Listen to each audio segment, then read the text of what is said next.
Hello friends, this is Adam with Movie Guy 365, and today I'm going to review Disney's Best Buy exclusive 4K Steelbook of The Princess and the Frog.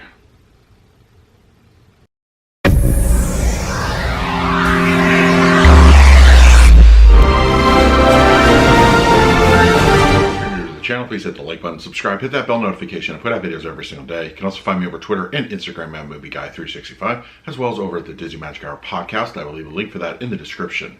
All right, The Princess and the Frog is here in beautiful 4K, and as a fan of this movie, I couldn't be more excited. I think this was definitely one of those overlooked films, and it didn't help that Disney released this at a horrible time. When it was released, it actually went up against, I believe, the final Harry Potter movie. Bad timing. I think since then, Disney has made slightly smarter choices on their theatrical releases, especially animated. But it's, it's still unfortunate that even today, it's a bit underappreciated. But I feel that it is getting kind of away from that. There are plenty of presents, especially during Halloween time with Dr. Facilier over the parks and Tiana's out for meet and greets over there. But I think it's such a beautifully made movie, and I really enjoyed the animation. It was hand-drawn animation, which they don't really do that much anymore. And I think it felt like a modern classic in my opinion. But I'm a big fan of this movie, as you can tell. The music, just the voice acting, everything worked for me here.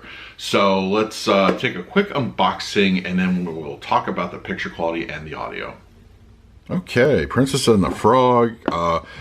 Really nice looking steelbook overall, as you can see here. A bit of embossing where Tiana is on the cover. It's very, I just like this a lot. I wish they would have embossed the title, but they didn't. And also, this is actually my second copy. When I got the first one home from the shopping video, it was as soon as I opened it, the J card came off, huge dents up here, huge dents, and the spine was slashed. It literally peeled off as soon as I took off the wrapping.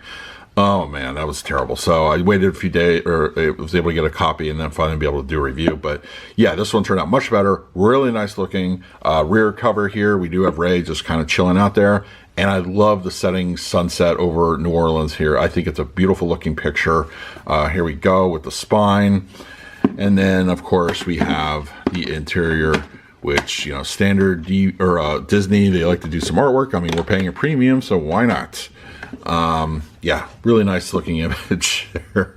Not the one I would have gone with. I probably would have gone the ending scene where they, spoiler alert, get married. But I like it. I like it. It's really good. So, all right, let's talk about the picture quality and the audio. As I mentioned earlier, Princess and the Frog was probably one of Disney's last hand-drawn animated features.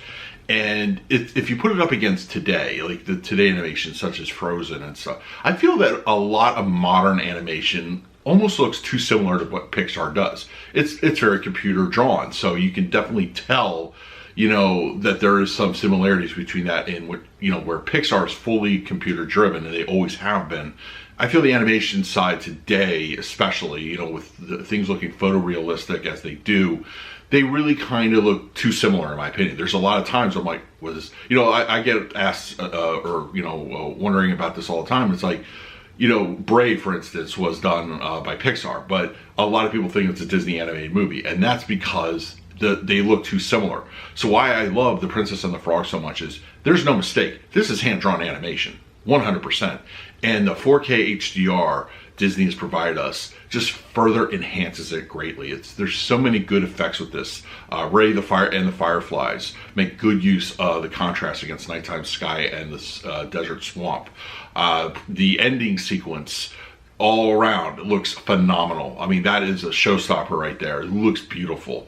Just there's a fair amount of detail. Color pop is fairly prominent, and black levels look great. They're nice and deep. Nighttime scenes, especially when you get to the back alleys of New Orleans, where Dr. Facilier lives. Those really are just like perfect blacks right there. And it's a beautiful looking picture. Absolutely awesome. And it really shows, and I always felt the Blu Ray looked great in its own right. It did look beautiful to me.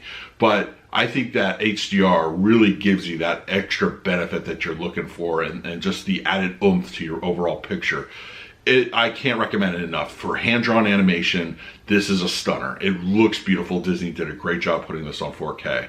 Audio-wise, we're given a Disney Atmos track. Now, for those who are unfamiliar, Disney tends to, mix their Atmos a little bit on the low side. They don't sacrifice overall soundstage, immersion, depth, or anything like that. More often than not, it's just a requirement to just jack up your volume a little bit. Who knows why they do this? There's prominent theories floating around out there. But, overall, when you take that part out, I think it's a beautiful sounding track. Music, really immersive. It fills the room nicely. Not a whole lot of ambience, but I think that honestly, that kind of falls under animation presentations in general. Most times, I don't get a lot of ambience through the surrounds, but they do creep in here and there. You just really have to be looking for them, or listening for them in this case. The overall soundstage up front sounds great. Dialogue's crystal clear, easy to understand, no problems whatsoever, and overall a very satisfactory disc. So I'm gonna give Princess and the Frog an A, solid A. I think it's a great presentation. It's worth owning in 4K. It's worth the upgrade over the standard Blu-ray. And if you do an A and B comparison, I really think you're going to see those differences, and they're gonna just, really be prominent to you. It's not just like a subtle upgrade. It's worth it in my opinion. So let me know in the comments below if you plan to pick up Princess and the Frog, or if you did, what did you think of the 4K? I want to hear your thoughts. In the meantime, please like, subscribe, hit that bell notification. I put out videos every single day. So until next time, this is Adam with Movie Guy 365. I will see you at the movies.